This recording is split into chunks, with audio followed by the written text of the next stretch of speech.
Welcome back to Teen Tutors. In today's video, we will be covering differentiation and basic derivative rules. Now, before we start the video, a whopping 98% of viewers to this channel are not subscribed, so make sure that if you find these videos helpful, you subscribe to the channel so that you don't miss out on any future unit reviews. Now, make sure to go into the description and print out the guided notes for this lecture so that you can follow along as I teach. Without further ado, let's get into the video. Okay, so let's begin by talking about the difference between instantaneous and average rate of change. So you might be familiar with average rate of change from your algebra and pre-calculus classes. So average rate of change is going to be, the rate of change over an interval, okay? So for example, we could have an average rate of change over some interval that looks like this. And we could take these 2 points, and the average rate of change would then be this line that connects the two, right? So then the instantaneous rate of change, that's what we're going to be focusing a lot on. That is going to be the rate of change at a specific point. So that's going to be at a specific point, okay? So for example, if we have that same graph, right? Let's say we want to find the instantaneous rate of change here. Well, then that would be this, right? That's where the line seems to be headed, right? So we need to understand the difference between these two, because then when we ask ourselves, what is a derivative? Well, the derivative of a function in simple terms is just the slope, okay? So the derivative will tell us the slope of a function at the given points. And so we could then say that the definition of a derivative is the instantaneous rate of change of a function at some point, right? At some point. Okay, and so we will, in this unit, have to find derivatives so that we can evaluate what will the slope be at this point, and other things like that. So now let's talk a little bit about how we can notate the notation for derivatives. So we can say, let's say we have f of x, right? That's just a function of x, right? We could have f prime of x, right? So that's going to be the derivative, right? So that's the derivative. So that's one way we could write it. We call this f prime of x. We could also write it as y prime, right? Because y equals f of x, right? We could also write it as dy over dx. Now, these are the main three ways you're going to see it. This is technically the derivative of y with respect to x, right? But it's all one and the same. Now, let's take a look at this example. We're asked, what is the average rate of change of f of x over a to b? Well, here we're going to use the formula that the slope equals y2 minus y1 over x2 minus x1, right? So we're just going to say this equals f of b minus f of a over b minus a, right? So that's going to be the average rate of change, right? Because we are finding the rate of change over an interval, right? So that is not instantaneous rate of change, it is average rate of change. Okay, so now let's take a look at another example. So we're asked to find the average rate of change of the rabbit population over each of the following time intervals. So first from 1 to 4, so we're going to pick these 2 points, and we're going to do the same thing that we did in the previous question. So we're going to say 800 minus 200 over 4 minus 1. This is going to give us 600 over 3. So it's going to be 200, and then make sure we don't forget our units. It's going to be rabbits per month, right? And then now from 0 to t to 2, it's going to be the same thing, right? We're going to pick these 2 points. And so it's going to be 300 minus 150 over 2 minus 0. So we're going to get 150 over 2. It's going to be 75 rabbits per month, right?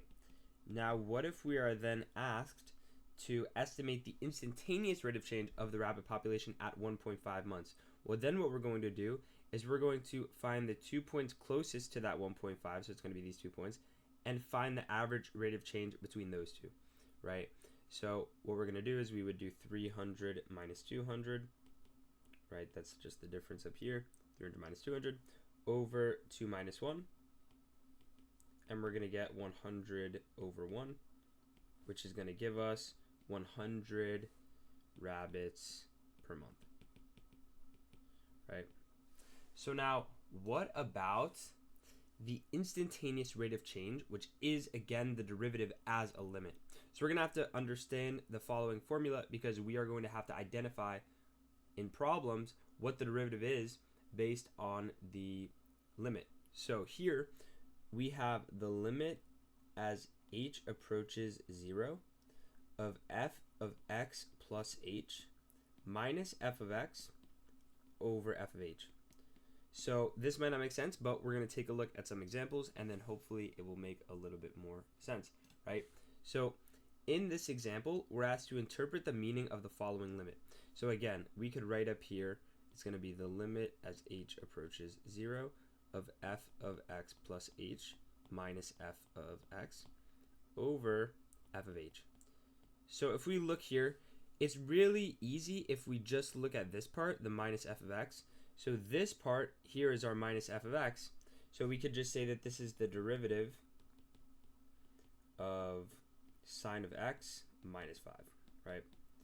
And we don't actually know what that derivative is yet, so we'll talk about that after this this segment, right? So in this one, it's a little bit different, okay? So here, again, we can do the same thing of looking here for the minus f of x, but here there is no x, right? There is an actual value. So what this is this 3 here is representing an x value, okay? So what this would be is this would be x cubed plus 2x, and that's going to be at x equals 3, right? So that's why we get all this, right? This would be x, this would be our x plus h, right? This would be our x plus h, right? So we have the derivative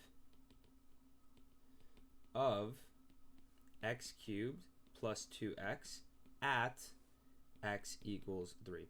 So we see here that we could either plug in an x and have the derivative of some function at x equals a value, or we could just have an x there and then it's just the derivative of, here it's sine of x minus 5, right? So now let's talk about how we can actually solve for derivatives, right? Because we don't know what the derivative of x cubed plus 2x is, right? So we actually need to try and solve this, right? So how can we do that? Well, here are some basic derivatives. So the derivative d of dx, right, of c, which is just a constant. So any number, the derivative of that is always going to be 0, okay? You can put a big fat 0 there, okay? Now what about the derivative of x? Okay, that is always going to be 1, okay? Now the derivative of cx will be c. So for example, if we had the derivative of 2x, right? So the derivative of 2x, that would just equal 2.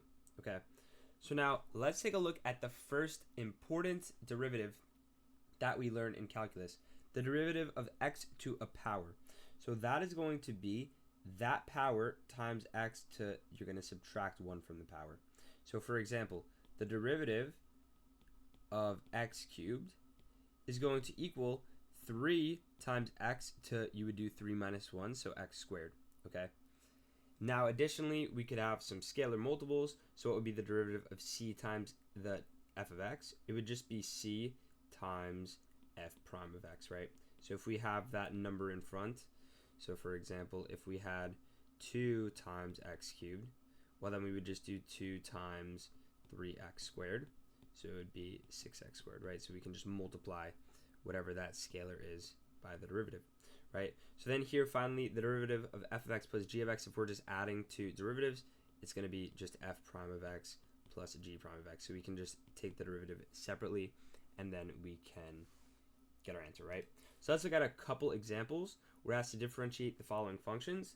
So in this first one, it looks like we're using our power rule. So what we're going to do is we're going to bring our 5 down and multiply it by the 7.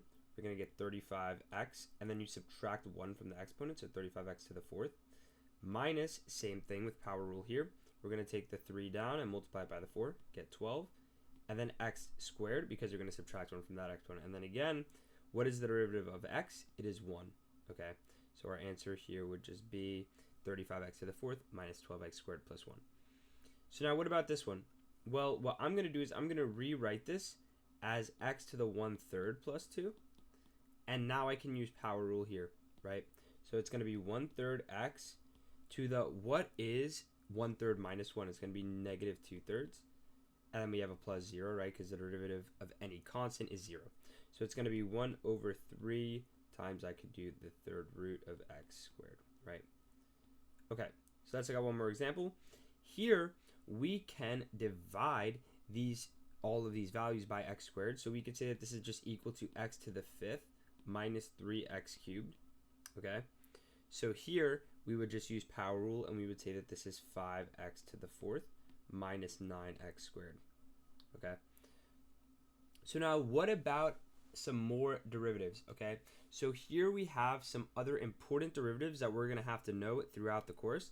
First, we have some trig derivatives, and then we're going to have some e derivatives, some ln derivatives, and we have the a to the x derivative here, right? So first, the derivative of sine of x, that is going to equal cosine of x, okay? Now, what about the derivative of cosine of x? This is just going to be negative sine of x. And sadly, these are just going to be things that you will have to remember. Now, for the derivative of tangent of x, that is going to equal secant squared of x. And then for the derivative of secant x, it's going to be secant x times tangent of x, okay? So, what would the derivative of cotangent of x be then? Well, that's going to be negative cosecant squared of x, okay? And then the derivative of cosecant of x will be negative cosecant x cotangent x, okay? So how do we remember these? Well, these four we can remember by knowing that when we have a tangent or a cotangent and a cosecant or a secant, we always need, between the derivative and the actual function, to have two secants and one tangent. So here we have two secants here and then one tangent here, right?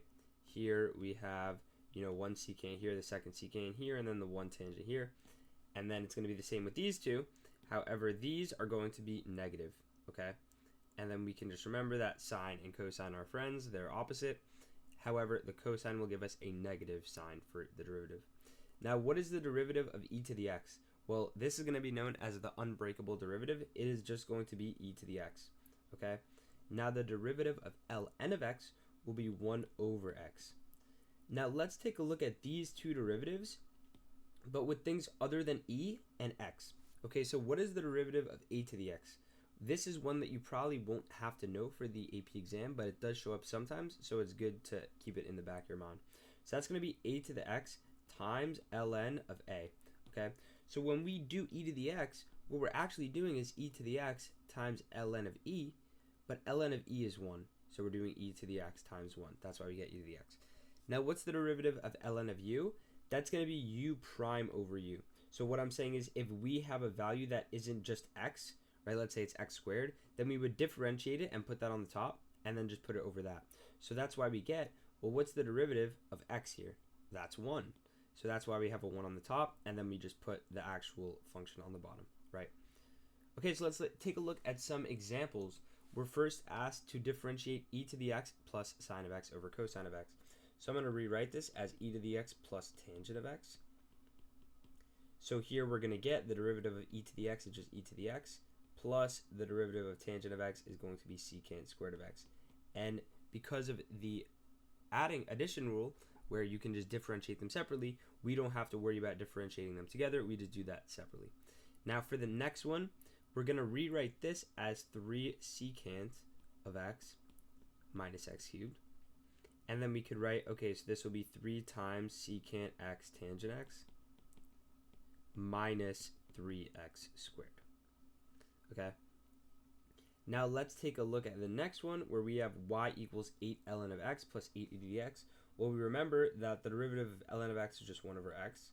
And then we can just multiply that by 8 on the outside, plus, again, the derivative of e to the x is just e to the x. And then we would have an 8 on the outside. So we can say that this is 8 times 1 over x plus e to the x. Right, we can factor out that 8. Now let's take a look at the next one, where we have ln of x to the 5th plus 4. So here, we're going to use the rule that ln of u, the derivative, is going to equal u prime over u. Okay, so here we could write that this is going to equal 5x to the 4th over x to the 5th. and then we would have a plus 0 because 4 is a constant, right? So plus 0. So we can simplify this as 5 over x, okay? So now what about writing tangent lines? Okay, so here we need to do two things. We're asked, what is the equation of the line tangent to g of x plus x squared minus 7 at the point 0, comma, negative 6? So here, what we need to do is we need to find the derivative and then plug the slope into the following thing, to the following formula. So y minus y1 equals m times x minus x1. Okay, so the derivative here is going to be e to the x plus 2x. So let's plug in the point of 0. So if we plug in 0, we're going to have e to the 0 plus 2 times 0, right? So we're going to have 1 plus 0, so 1. So our m equals 1, because remember, the derivative is the slope. So then we're going to plug in these points for our x1 and our y1. So we're going to have y minus negative 6 equals 1 times x minus 0. So we would have y plus 6 equals x. So we're going to have y equals x minus 6. Okay, so that's how you write a tangent line. Okay, so let's talk about when a function is not differentiable. Okay, so the first reason it wouldn't be differentiable is if f of x is not continuous, at x equals a, okay? So for example, if we have a function and it looks like this, well then it is not differentiable at this point. Let's just call it x equals 2, okay? Because it is not continuous there. Now the next reason would be if f of x has a sharp turn, okay? Has a sharp turn. So what does this look like? Well, if we have a function and it looks, let's say it looks like this. Here there's a sharp turn, so it would not be differentiable at that point, right? Okay, so now the last reason we would not be differentiable is if f of x has a vertical tangent, okay? A vertical tangent, which basically means that we have a asymptote or we have a infinite slope, okay? So here we could look at an example of, let's say,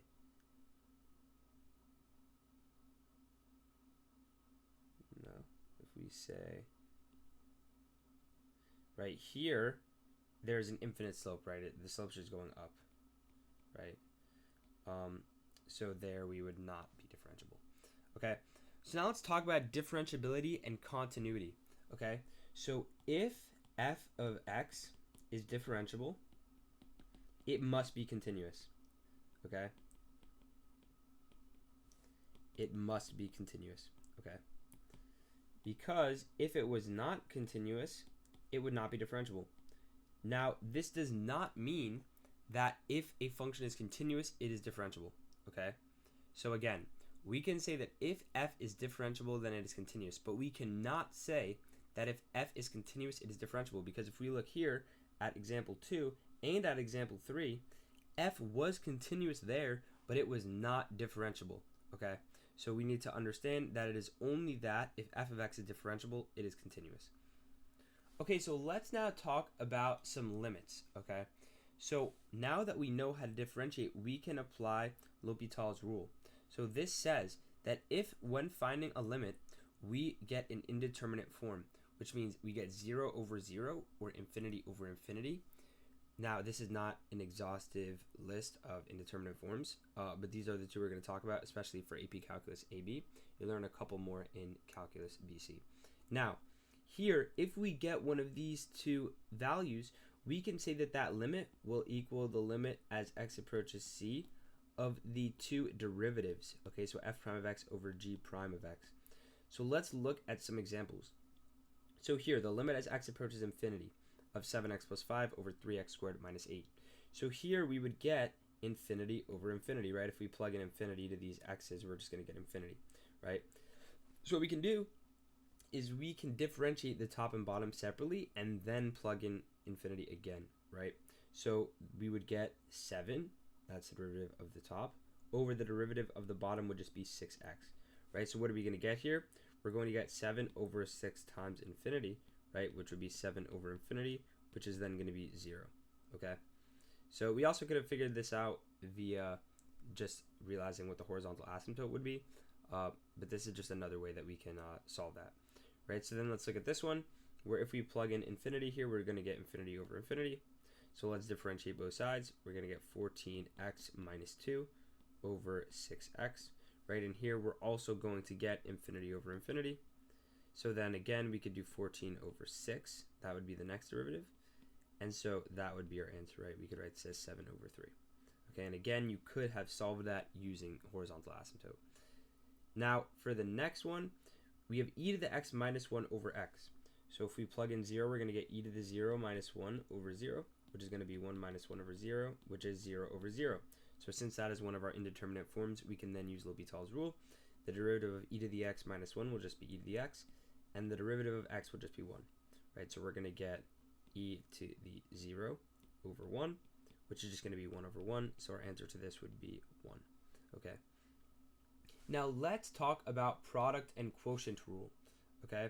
So here, what is the derivative of two functions that you are going to multiply together? This is going to be called the product rule. It's going to be f prime of x times g of x plus f of x times g prime of x. So what you're going to do is you're going to take the derivative of the first, so we could just call this f prime g. So the derivative of the first function times the second function plus the regular function for the first one times the derivative of the second one, right? And so then we take a look at what is the quotient rule. Well, this is going to be if we are dividing two functions, right? And here it's going to be f prime of x times g of x minus f of x times g prime of x over g of x squared, right? So this is just going to be some notation that we're going to have to know, and we can then apply this to some actual questions, right? So let's take a look at this first page of product rule. So here what we're going to do is we're going to differentiate the first term first, so that would just be 2x, and leave the second term, so cosine of x, plus then you are going to leave the second term, x squared, and multiply that by the derivative of cosine of x, which we know is negative sine of x. So you would get 2x cosine of x minus x squared sine of x. Okay, so now in the next one, we have e to the x times sine of x. So first we differentiate e to the x, which is just e to the x, and we leave sine of x. And then we're going to add, we're going to leave the e to the x the same, and then differentiate sine of x, so we'll get cosine of x, right? So we could factor this and say e to the x times sine of x plus cosine of x. Okay, so next we have tangent of x times secant of x. So first we're going to differentiate tangent of x, which is going to be secant squared of x. And we're going to multiply that by the secant of x. And then we're going to add that to, we're going to leave the tangent of x and multiply that by the derivative of secant x, which is going to be tangent x secant x, right? So we're going to get secant cubed x plus secant x tan squared of x. So we can then write this as secant of x times secant squared of x plus tan squared of x. Okay. So then we can write the derivative for h of x equals 5x cubed times e to the x, right? So we can then write, we would have 5x, we would have the derivative of 5x cubed, so we would have 15x squared times e to the x, and then we're going to add, we're going to leave the 5x cubed and multiply that by the derivative of e to the x, which is just e to the x. So we can then factor a little bit. We're going to get 5x squared e to the x times we would get 3 plus x, right? So that would be the derivative there, okay? So let's now look at the derivative of y equals 2x cubed sine of x cosine of x. So to understand this, we now have to understand product rule with several products. So what this is going to be for if we had f times g times h, we're going to have f prime times g times h plus f times g prime times h plus f times g times h prime. So it's basically going to be the same thing, except you're going to add this h, and then finally you're going to have the derivative of h, right? So here we're going to do the same thing. So first let's find the derivative of 2x cubed. So that's going to be 6x squared, and we're going to multiply that by sine x cosine x. And then we're going to add, we're going to do 2x cubed times the derivative of the sine of x, right? So that'll come second. So that'll be cosine of x times cosine of x. And then we're going to have plus 2x cubed sine of x. We're going to leave those two, and then finally take the derivative of cosine of x. That's going to be third. So negative sine of x.